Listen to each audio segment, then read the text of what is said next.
Kenan berubah menjadi Dogan ketika menghadapi anak buah Sadik untuk menyelamatkan Idris. Alhasil, ia berubah menjadi orang yang kuat dan kejam yang mampu melumpuhkan mereka. Di tempat lain, Layla shock setelah melihat video yang didapatnya. Dari situ, ia kemudian searching di internet apa itu kepribadian ganda. Dogan bertanya kepada Idris kenapa orang-orang ini menangkapnya. Idris menjawab tidak tahu dan Dogan tidak percaya. Hingga akhirnya Idris mengatakan jika ia akan menceritakan semuanya asalkan mereka sudah keluar dari tempat ini. Tak lama dari kepergian mereka itu, Murad datang di lokasi yang telah ditunjukkan Kenan. Hanya saja yang ia lihat di sana hanyalah 2 orang yang terluka. Murad akhirnya melaporkan ini kepada Layla. Hingga kemudian diturunkan tim untuk mengecek lokasi. Layla juga mencoba menghubungi Kenan namun tidak ada jawaban. Sementara itu, Idris akhirnya mengaku kepada Dogan jika ibunya masih hidup. Dulu waktu kecil, ada orang yang memerintah untuk menculiknya dan itu adalah pamannya sendiri. Idris juga memberitahu jika ibunya itu sekarang sedang mencarinya. Di sisi lain, Ibu Musyaraf syok diberitahu jika putranya telah meninggal. Meskipun begitu, ia belum akan percaya sebelum diadakan tes DNA dan dibongkar kuburannya. Tepat pada saat itu, Sadik geram. Anak buahnya melapor, Idris dibawa kabur Kenan. Idris sendiri mengaku kepada Dogan jika dulu dialah yang disuruh untuk membunuhnya. Namun karena tidak tega, jadilah Dogan sekarang. Mendengar cerita ini, Dogan benar-benar terkejut. Ia mendesak diberitahukan alamat ibu kandungnya dan ingin melihat paman yang sangat jahat. Sementara itu, Sadik bertanya kepada anak buahnya bagaimana kronologinya. Mereka mengaku tidak tahu pasti, namun yang jelas Kenan tiba-tiba berubah menjadi kejam. Idris memperingatkan Dogan jika ia pergi ke sana, maka ia akan mendatangi bahaya. Ibu Musyaraf menghubungi Turan dengan dalih ingin menjenguk istrinya. Namun tidak dipungkiri, ia mengaku jika masih penasaran dengan apa yang akan diberitahukan Turan saat itu. Beralih ke keluarga Ekrem yang sedang kesulitan untuk membayar hutang. Tahir merasa tidak memiliki solusi lain selain menjual rumah dan perusahaan. Jelas hal itu Nurai tidak setuju, ia tidak terbiasa menjadi gembel, hidup di rumah kontrakan. Tahir merasa tidak peduli sebab tidak ada cara lain yang bisa mereka lakukan. Sementara itu, Layla mendapatkan hasil tes kesehatan Kenan dari waktu masa kecil. Akan tetapi ia tidak menemukan mengenai dirinya yang memiliki kepribadian ganda. Dogan kembali ke rumah untuk mengambil senjata dan membuang obat Kenan. Dari situ jelas Dogan ingin menguasai penuh tubuh ini. Ayahnya tiba-tiba menghubungi, menyuruhnya untuk menjenguk ibunya yang baru pulang dari rumah sakit. Namun Dogan beralasan jika ia memiliki pekerjaan yang mendesak. Termasuk ketika Murad datang, ia tidak sempat memberikan penjelasan. Layla akhirnya mendapatkan nomor orang yang biasa ia tanyai mengenai Kenan. Idris menyuruh Dogan berhati-hati. Ketika di sana, Sadik menyiapkan jebakan. Sementara itu, setelah mengalami kejadian tadi, Sadik kemudian menyewa 45 orang lagi untuk menjadi pengawalnya. Nurai dipengaruhi bibinya bahwa mereka memiliki solusi agar rumah ini tidak dijual. Di sisi lain, Turan dan istrinya begitu tegang kedatangan tamu Ibu Musyaraf. Terutama Nevin, ia benar-benar tidak ingin kehilangan Kenan. Namun tiba-tiba, kekhawatiran mereka itu terbantahkan saat Ibu Musyaraf menceritakan jika ia diberitahu orang suruhannya jika putranya telah meninggal. Turan ditunjukkan dokumen dan foto kuburannya. Sebagai seorang ibu, Nevin bisa merasakan kesedihan Ibu Musyaraf. Berhubung Layla tidak bisa menghubungi Profesor Suhai yang pergi ke luar negeri, dia kemudian menemui asistennya. Di situ ia mengutarakan ingin mengetahui riwayat kesehatan Kenan, dan asisten itu membenarkan jika Kenan mengalami gangguan kepribadian. Sebelum pulang, Ibu Musyaraf menyerahkan dokumen itu kepada Turan agar diselidiki apakah dokumen itu asli. Bahkan jika perlu, kuburan itu digali untuk dilakukan tes DNA. Dari kenyataan ini tadi, Turan dan istrinya menyimpulkan bahwa ada orang lain yang menginginkan putra mereka. Dalam artian bisa jadi orang terdekat Ibu Musyaraf ingin menghilangkan Kenan.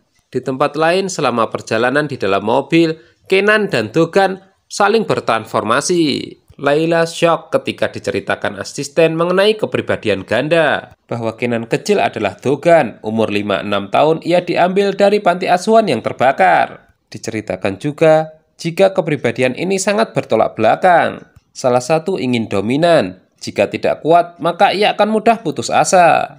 Endingnya, asisten menjelaskan jika penyakit mental seperti ini sulit untuk disembuhkan. Layla merasa bersalah dan kasihan selama ini tidak bisa mengenal Kenan dengan baik. Sementara itu, Dogan tiba di rumah Ibu Musarraf. Namun ia merasa heran penjagaan lebih ketat dari biasanya. Dogan berkaca-kaca ketika menatap ibu kandungnya. Namun di lain pihak, Sadik was-was dengan pertemuan ini. Turan menerima laporan dari anak buahnya bahwa Layla telah melihat sebuah rekaman video. Dari situ Turan curiga bahwa yang dilihatnya adalah video pengakuan Dogan. Ibu Musarraf bertanya kepada Kenan apakah ia mendapatkan informasi baru mengenai putranya. Berhubung belum, Ibu Musarraf akhirnya menceritakan jika ajudannya menemukan informasi baru bahwa putranya telah meninggal. Mendengar itu tentu saja Kenan kaget. Ibu Musarraf sama sekali tidak tahu jika yang dihadapannya itu bukanlah Kenan melainkan Dogan. Ibu Musarraf masih memiliki keyakinan jika putranya masih hidup. Seketika itu juga Dogan mengutarakan jika ia memiliki keyakinan yang sama. Pernyataan itu membuat Sadik murka hingga menghampiri Kenan lalu memperingatkannya. Selain itu, diam-diam anak buahnya memasangkan alat penyadap di mobil. Layla menceritakan kepada Yasmin mengenai penyakit Kenan. Namun ia melarang menceritakan ini kepada Murad. Setelah itu Layla dipanggil Turan. Namun Layla menyela jika ia sudah tahu mengenai Dogan. Turan berkata, bukankah dulu ia sudah memperingatkan untuk menjauhi putranya? Pernyataan seperti itu membuat Layla geram. Bahwa atasannya itu kenapa selalu membuat kebohongan. Sekarang menurutnya mulai terungkap siapa pembuat mainan dan misteri si pembunuh. Turan mengaku tidak peduli, ia meminta rekamannya dikembalikan. Di rumah, Turan mendiskusikan ini dengan istrinya, bahwa Layla telah mengetahui rahasia mereka. Untuk itu mereka harus mencari cara menyingkirkan Layla. Karena telah mengundurkan diri dari pekerjaannya, Murad sekarang mulai live TikTok untuk mendapatkan penghasilan. Sementara itu, Nurai dan bibinya diam-diam membuat pertemuan dengan Osgur. Tujuannya adalah untuk bernegosiasi ulang, bahwa tenggat pembayaran hutang diperpanjang, serta kartu kreditnya diaktifkan. Osgur bingung dengan permintaan mereka ini. Seketika itu juga, ia meminta izin ke belakang untuk menghubungi Layla. Tentu saja Layla kaget, namun ia tidak bisa memutuskan. Hingga kemudian Osgur terpaksa menuruti permintaan mereka. Nurai dan bibinya sangat senang, karena mereka sudah berencana untuk berbelanja. Tahir yang dilapori Layla mengenai kelakuan istrinya langsung marah. Tanpa mendengarkan perkataan ibunya, ia langsung pergi untuk menjemput istrinya. Idris menghubungi Dogan, bersedia membantunya melawan Sadik. Di sisi lain, Layla memberanikan diri menemui Kenan di rumahnya. Namun sebelum itu ia berjaga-jaga menggunakan senjata. Yasmin menghampiri Murad di live TikTok. Dari situ ia ikut prihatin, namun ia menasihati Murad agar menghentikan aksinya. Layla memperhatikan cara Kenan memasak yang tampak aneh. Dari situ ia curiga bahwa ini adalah Dogan. Layla pun memancing mengungkit hubungan di antara mereka. Dari situ ia sendiri yang tidak tahan hingga kemudian mencium Kenan. Dalam hati Layla sangat sedih dengan apa yang menimpa kekasihnya itu. Untuk memantau aktivitas Kenan, Layla akhirnya memasang alat penyadap di mobil. Tahir menyuruh istrinya masuk ke dalam mobil, namun bibinya disuruh naik taksi. Nurai hanya bisa bertanya-tanya ada apa sebenarnya. Tahir mengaku jika ia sudah tahu apa yang dilakukan istrinya itu. Terjadilah pertengkaran karena istrinya itu dianggap tidak berempati pada keadaan. Dan tanpa diduga terjadi kecelakaan. Layla mengetahui lokasi Kenan dari radar. Sementara itu di sisi lain, Idris berhasil menangkap 2 anak buah Sadik. Rencananya mereka akan digunakan untuk memancing bosnya. Tahir dirawat di rumah sakit dan langsung menghubungi Layla.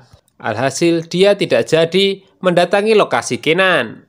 Turan menghadap atasan, mengusulkan agar Layla dipindah divisi. Mendengar itu atasannya bingung, ia akan mempertimbangkannya.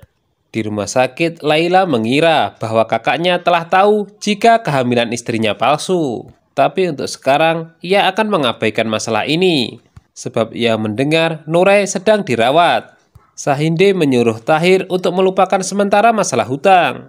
Namun hal itu justru membuat putranya semakin bersalah.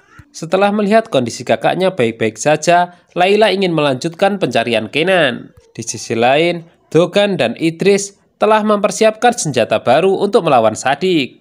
Di tempat yang berbeda, Shadik juga bersama anak buahnya sedang meluncur ke lokasi. Yasmin membujuk Murad agar dia lebih realistis, dan hal itu pun bisa diterima. Alhasil setelah ini hubungan keduanya pun kembali membaik.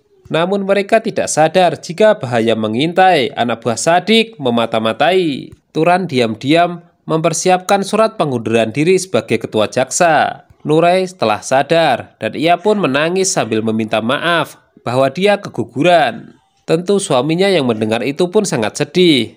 Shadik dan anak buahnya tiba di gudang, akan tetapi ia langsung disandra oleh Dogan dan Idris. Dia terus dipukuli hingga tersungkur ke lantai. Dogan sambil mengancam mengatakan kenapa dia sangat jahat.